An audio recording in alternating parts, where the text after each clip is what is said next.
Hello সবাই, কেমন আছেন? আজকে আপনাদের সাথে খুবই ছোট একটি ব্লগ শেয়ার করব।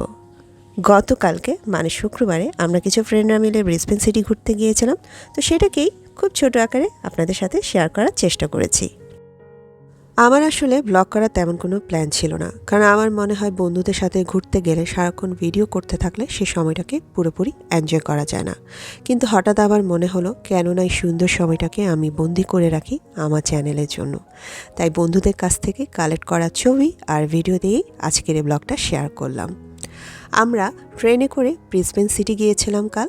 তারপর সেখানে আমরা কিছুক্ষণ ঘোরাঘুরি করলাম, টুকটাক শপিংও করলাম, রেস্টুরেন্টে খেলাম আর অনেক মজার মজার ডেজার্টও খেলাম। কাল আমরা 8 জন ফ্রেন্ড গিয়েছিলাম, তবে আমাদের আরও 3 জন ফ্রেন্ড আসার কথা ছিল, ওরা ব্যস্ততার কারণে আসতে পারেনি। তবে ওদেরকে কিন্তু আমরা সারাক্ষণই অনেক বেশি মিস করেছি।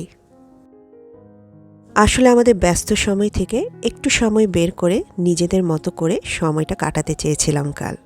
এখন আমি আমার বন্ধুদের সাথে আপনাদের পরিচয় করিয়ে দিচ্ছি। ও হচ্ছে মোমো, মৌ,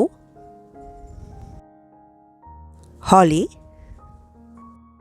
আর এটা তো আমি নিজেই, আশা, মিতু, তৃষা আর আনা। সত্যি কথা বলতে কি, দেশ থেকে আসার পরে স্কুল কলেজের ফ্রেন্ডদেরকে কিন্তু অনেক মিস করি, কিন্তু বিদেশের মাটিতে আসার পর যখন অনেকের সাথে পরিচয় হয়, বন্ধুত্ব হয়, সুন্দর একটি সম্পর্ক তৈরি হয়, তখন আসলেই নিজেকে অনেক বেশি ভাগ্যবান মনে হয়। বন্ধুত্ব হোক এমনই নিঃস্বার্থময়, ভালোবাসাময়, আনন্দময় আর চিন্তামুক্ত। আজকে এতটুকুই।